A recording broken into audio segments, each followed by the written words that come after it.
Simplicity और complexes, ये दोनों एक दूसरे के विपरीत तत्व हैं। यानी कि सरलता और जटिलता एक दूसरे के विपरीत होकर के भी एक ही जीवन में साथ साथ चलने का प्रयास करते हैं। हर व्यक्ति चाहता है सिंप्लिसिटी, लेकिन कॉम्प्लेक्सेस इतने उसके घर करे होते हैं कि हर सिटी में रहकर के वो सिंपल नहीं बन पाता। इतने सारे कॉम्प्लेक्सेस, इतनी सारी जटिलताएं, और जटिलताएं हों तो फिर भी ठीक, कुटिलताएं जब उसको धीरे धीरे करके घर करती चली जाती हैं तो सरलता की भावना सरलता से उसके दिमाग से निकलती चली जाती है। अब क्या किया जाए कि पाना चाहते हैं सरलता, लेकिन जटिलताएं छूटती नहीं। ऐसे कौन से प्रयोग हों जो हमारे जीवन में हमारी भावनाओं को पूर्ण करने के लिए संभावनाओं की तलाश करें? क्योंकि जब तक संभावनाएं समझ में नहीं आए तब तक भावनाओं को पूरा करने का अवसर कैसे मिल सकता? आप लोग भी अवसरों की तलाश करते, संभावनाओं को सहेजते अपने अपने क्षेत्र में। बच्चे हैं, पढ़ाई यदि कर रहे हैं तो कहाँ कहाँ अपॉर्चुनिटीज़ हैं उनको वो देखने का प्रयास करता। महिलाएं हैं, यदि वर्किंग वुमन नहीं है और यदि गृह लक्ष्मी है तो वो कहीं ना कहीं नए नए व्यंजनों और नए नए रेसिपी की संभावनाएं तलाशती हैं। तो पुरुष जो व्यवसायी हैं, कहाँ पर हमारे आर्थिक उन्नति के अवसर हैं उनको भी ढूंढने का प्रयास करते हैं। संभावनाएं सामने आने के बावजूद भी भावनाओं को पूरा करने का पुरुषार्थ प्रतीक्षा करता है कि उस पुरुषार्थ को पूरा करने के लिए, पुरुषार्थ को करने के लिए संसाधन भी हमारे आसपास हो। आप लोग सुन रहे हैं? कई बार शुरुआत में जो हम बोलते हैं वो बहुत गरिष्ठ भी होता है, इसलिए उस गरिष्ठ को पचाने के लिए कई दिनों से हम नहीं कह पा रहे, लेकिन आप लोग भूल चुके हैं कि जैसे ही मंगलाचरण हो आप सुनने का मानस बना चुके हैं। ऐसा संकेत के रूप में अपनी मुस्कान भेज दिया करो। भूल गए शायद आप। महाराज आपने तो 15-20 दिन से नहीं कहा कि मुस्कुराओ। अब पूरे प्रवचन में ही मुस्काना होता है, तो अब इसको भी बताना है कि तुम शुरुआत में भी मुस्कुराओ। महाराज बोल तो देना चाहिए इतना, इतनी कृपा कर रहे, इतनी सी और कर देना चाहिए। हो तो थोड़ा सा इतनी आप कृपा करके खुद पर यहाँ बैठे हो, इतना सा नहीं कर सकते कि महाराज हम तैयार हैं काय के लिए? मुस्काने के लिए। बड़े बड़े प्रश्नों के तो उत्तर ढूंढते हो, लिखते रहते हो, प्रश्न तैयार भी करते रहते हो, लेकिन इतना सा काम नहीं कर सकते। कितने लोग हैं कल से जो करेंगे, याद रखेंगे? हाँ, ध्यान रखना। सबसे पहले तुम यही वाला संकल्प भूल जाओगे कि हमें प्रवचन प्रारंभ करने के पूर्व, मंगलाचरण के पश्चात प्रसन्न भाव रखना है। अरे ये प्रसन्न भाव पता नहीं कब दुर्लभ हो जाएंगे, कब महाराज चले जाएंगे, कोई भरोसा है क्या? अब तो बंधन मुक्त हो चुके। फिर याद आएंगे कि महाराज कहते थे मुस्कुराओ। फिर आवाज कानों में गूंजेगी भी तो मुस्कान मुख में नहीं आएगी। इसलिए अभी जब सामने है तो अच्छे से प्रसन्न हो जाओ, क्योंकि सरलता तुम्हारी भावना है। उस संभावना को तलाशने के लिए हम कुछ यहाँ पर प्रारंभ कर रहे हैं। अब कौन से प्रयोग किए जाएं जिसमें बच्चों को, बड़ों को, व्यवसायियों को और जॉब होल्डर्स जो भी हैं उन सब के लिए अपने जीवन में वो सुकून जो कई बार ठिठुर के रह जाता है, दुबक करके रह जाता है। ठिठुरना समझते हो? एक मनोविज्ञान है। यदि आपको किसी व्यक्ति को देख करके जो यहाँ नहीं है, कहीं और है, आप मान लो उसको वर्चुअल देख रहे हैं, वहाँ की आबो हवा का पता लगाना है तो आप समझ सकते हैं वो बात करते वक्त ऐसे बैठा है कि ऐसे बैठा है। ऐसे बैठा तो समझ लेना शीत का वहाँ पर प्रभाव पड़ने लग गया है, और जब थोड़ा सा ऐसा कर रहा तो समझ लेना कि गर्मी ज़्यादा है वहाँ पर। लेकिन ये आम व्यक्ति की बात कर रहे हैं, साधुओं को देख के मत समझ लेना कि ऐसे बैठे हैं तो वो ठिठुर रहे हैं, और ज़्यादा ऐसे हाथ पैर कर रहे हैं, हाथ ही करेंगे पैर क्या करेंगे, तो वहाँ पर गर्मी, ऐसा कुछ नहीं।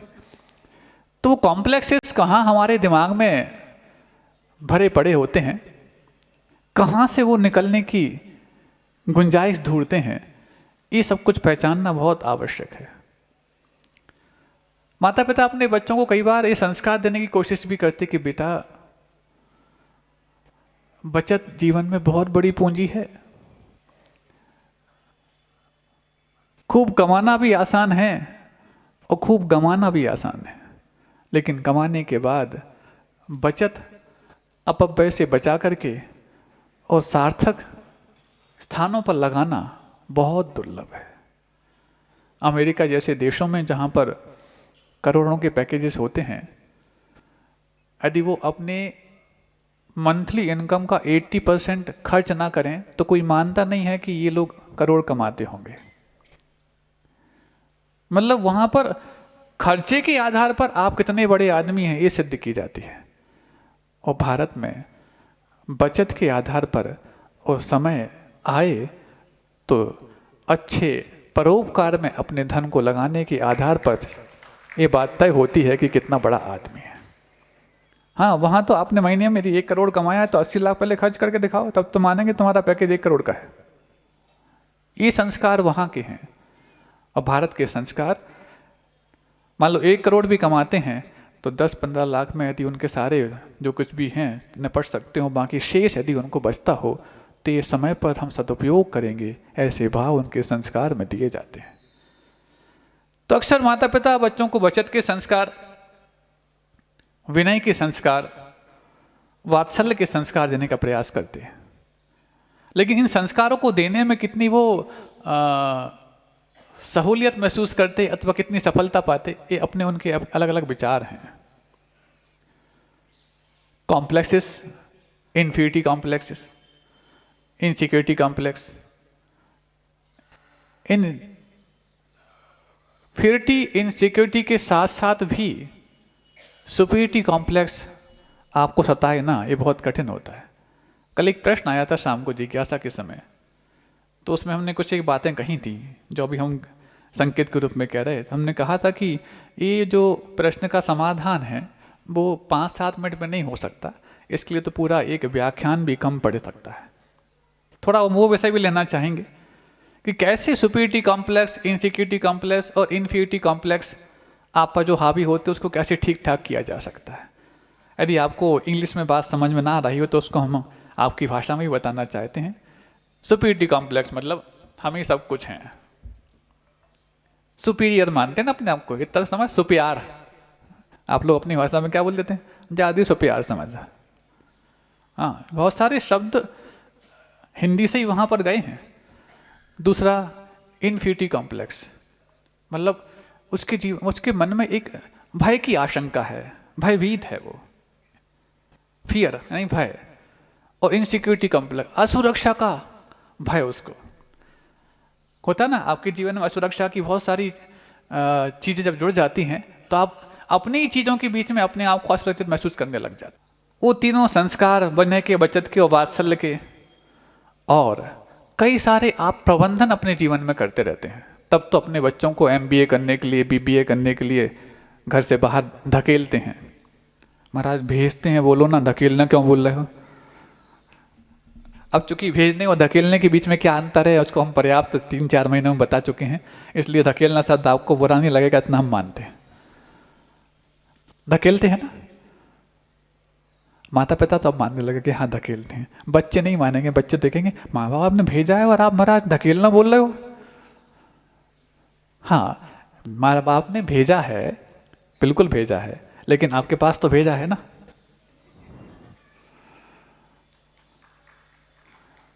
आपके पास यदि भेजा है तो आप ये तय कर सकते हैं कि धकेला गया है कि भेजा गया है। नहीं महाराज, हमारे माता पिता ऐसे कैसे हैं, हो सकते हैं। हम आपके माता पिता को आरोपित नहीं कर रहे, आज की शिक्षा पद्धति को हम कुछ समीक्षा करना चाहते, उसको भी हम आरोपित नहीं करना चाहते, क्योंकि उस शिक्षा पद्धति के तहत उनको धकेलना ही पड़ता है, नहीं चाहते हुए भी। ये नहीं चाहे तो ये शब्द लगाने से आपको बात समझ में आ गई होगी कि हम क्या कहना चाह रहे हैं। तो कई सारे मैनेजमेंट कोर्स, जिसमें event management, hotel management, hospital management, तमाम तरह के मैनेजमेंट आप सिखाने के प्रयास करते हैं। मतलब इन सब स्थानों पर आपको कैसे प्रबंधन करना है, कैसी व्यवस्थाएं करना है, कैसे उसको मैनेज करना है, आदि आदि। सारे मैनेजमेंट कोर्स होने के बावजूद भी टाइम मैनेजमेंट, समय का प्रबंधन कोई यूनिवर्सिटी नहीं सिखाती है।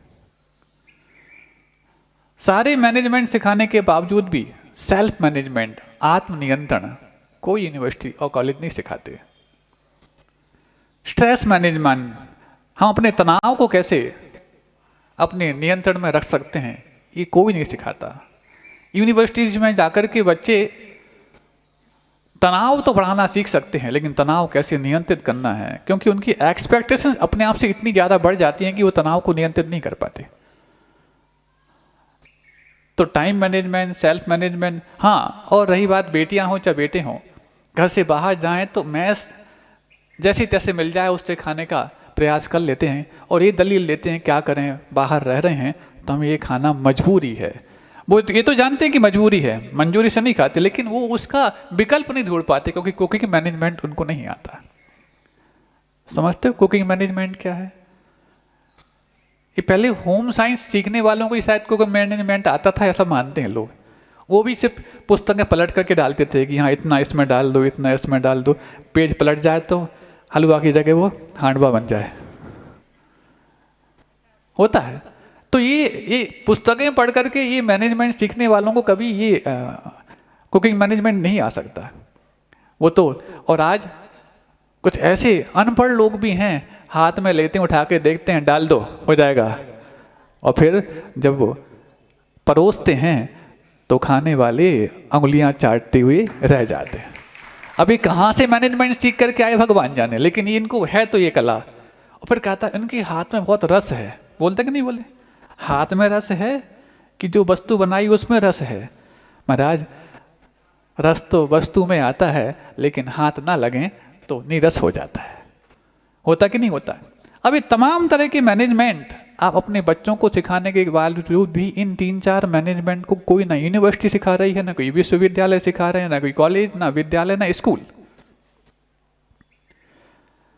कितनी सारी चीजें हो गई, ये हमने जितने नाम गिनाए हैं, यदि इन सारे नामों को किसी एक कोर्स के तहत आप सीख पाए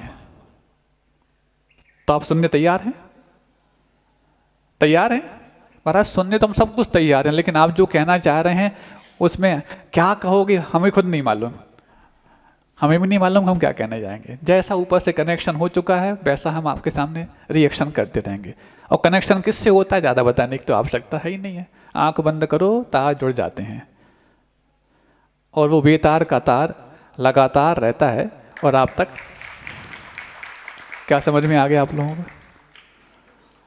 कुछ समझ में आ गया? चलो ठीक है। तो अब अपन आज इसी विषय पे चर्चा करते हैं कि ये सारे कॉम्प्लेक्सेस कम कैसे किए जाएं। इतने सारे मैनेजमेंट जो 3-4 हमने जो आपको स्कूल कॉलेज में नहीं मिलते वो यहाँ पर कैसे सीख पाएं, और कैसे हम विनय, वात्सल्य और बचत के संस्कार अपने जीवन में ग्रहण कर पाएं। एक एक चीज़ों को आपको अपने बच्चों को सिखाने के लिए जो कोर्सेज करने पड़ेंगे, लाखों करोड़ों खर्च करना पड़ सकता है, लेकिन हम आपको बिना पैसा खर्च किए इन सारे चीज़ों को एक प्लेटफॉर्म पर लाने का प्रयास करेंगे। आज आप पता नहीं कितने पुण्यशाली बन करके बैठे हो कि आज यही बात मेरे दिमाग में शुरुआत से कनेक्शन के माध्यम से आ चुकी है। अब देखो सुपीरियरिटी कॉम्प्लेक्स, हम किसी से कम नहीं, समझे ना, तो हो गए अपने अपने घर के, ऐसा आता ना कई बार सुपीरियरिटी कॉम्प्लेक्स। अभी इसको कैसे कंट्रोल किया जाए, और ये सारे के सारे जितने भी हमने पॉइंट्स बताए हैं, इनको किसी एक प्रयोग के माध्यम से यदि हम नियंत्रित कर सकते हैं तो ये कितना सस्ता सौदा हो गया। जिस एक एक चीज को ठीक ठाक करने के लिए हम करोड़ों खर्च कर सकते हैं, उसको बिना पैसा खर्च किए भी हम प्राप्त कर सकते हैं। इसी प्रयोग का नाम है अतिथि संविभाग का प्रयोग। इसी प्रयोग का नाम है आपकी भाषा में आहार दान का प्रयोग। कैसे महाराज, कहाँ तो आप मैनेजमेंट की बात कर रहे, कॉम्प्लेक्स की बात कर रहे हो, कहाँ आप सीधे से आहार दान पे ही आ गए। हाँ, शुरुआत में तो आपको ऐसी बातें लगती हैं, लेकिन लास्ट तक आते आते भेज दी जाती है ना, काय में भेजे में। अच्छा, तो सुनो, जब गुरु महाराज जहाँ पर विराजमान रहते हैं, अक्सर क्षेत्रों पर रहते हैं, गुरु महाराज हो, आचार्य महाराज हो, अथवा कोई मुनि महाराज भी हों, जब आप वहाँ पर अपना अतिथि संविभाग करने के लिए जाते हैं, बमुश्किल आपके लिए एक 10 बाई 10 का एक कमरा मिल पाए, टीन सेट मिल पाए, कैसे भी मिल तो जाए। जद्दोजहद करने के बाद हमें लगता है वो टीन सेट मिल जाना आपको इतनी बड़ी निधि लगती है कि चक्रवर्ती की 9 निधियों में से पूरी मिल गई हो तो पकता। टीन सेट मिल गया आज। कई बार जब संघ में थे, अभी भी हैं, तो उस समय ये बात जब लोग बाहर करते, अरे हमें तो टीन सेट मिल गया। क्या मिल गया? Tin set. जैसे गुरु महाराज के आहार होने के बाद प्रसन्नता, उससे भी पहले उनको वो एक कमरा या टीन सेट मिल जाए उसकी प्रसन्नता होती, क्योंकि इतने कई लोग उम्मीदवार रहते। अब वो टीन सेट मिल गया उनको। आज तो फिर भी थोड़े से व्यवस्थित बनने लग गए। हम उस समय की बात बता रहे हैं जब हम लोग की दीक्षा हुई थी 20 साल पहले के बाद। उस समय टीन सेट ऐसे होते थे कि दरवाज़ा ऐसा है कि आधा ऊपर से खुला, आधा नीचे से खुला है, ताला लगा बीच में कि लोग समझ सकें कि हाँ आपको अंदर नहीं जाना है। मनुष्यों की बात है, बाकी सब तो जा सकते हैं। तो ऐसे टीन सेट हुआ करते थे। अब वहाँ पर बड़े बड़े सेठिया लोग भी, जिनके अपने अपने महल अटारी बंगले हैं, वो वहाँ पर एक टीन सेट पाने के बाद वो सुकून, वहाँ पर उनका सुपीरियरिटी कॉम्प्लेक्स कई बार उन पर हावी होता। अरे मेरा घर इतना, सैकड़ों नौकर चाकर यहाँ पर ये। और जब वो देखता कि बाजू वाले चौके में या बाजू वाले टीन सेट में मुझसे भी ज़्यादा दमखम वाला 2 महीने से पड़ा हुआ है, तो उसको देख करके उसका सुपीरियरिटी कॉम्प्लेक्स अपने आप कंट्रोल हो जाता। वो देखता कि अरे मैं तो आज आया हूँ, ये मेरे से ज़्यादा दमखम वाला वहाँ पर आराम से बैठा हुआ है, प्रतीक्षा कर रहा है गुरु महाराज आ जाएंगे आ जाएंगे आ जाएंगे। तो वहाँ पर उसका सुपीरियरिटी कॉम्प्लेक्स अपने आप। अब ठीक है, सुपीरियरिटी कॉम्प्लेक्स तो कम पड़ जाए, लेकिन इन्फीरियरिटी कॉम्प्लेक्स, बरसात के दिनों में कच्ची मिट्टी पर वहाँ पर टीन सेट बना दिए जाते, ठीक से वहाँ पर कोई फ्लोरिंग भी नहीं, कुछ भी नहीं, और आए दिन कौन नागोबा और आप लोग तो क्या, जहाँ संत निवास है वहाँ पर भी आके आराम से बैठते, क्योंकि उनको इससे ज़्यादा सुकून और कहाँ मिल सकता है। क्योंकि अहिंसा महाव्रती के पास जाके पहुँच जाओ, उनकी सुरक्षा अपने आप हो जाएगी।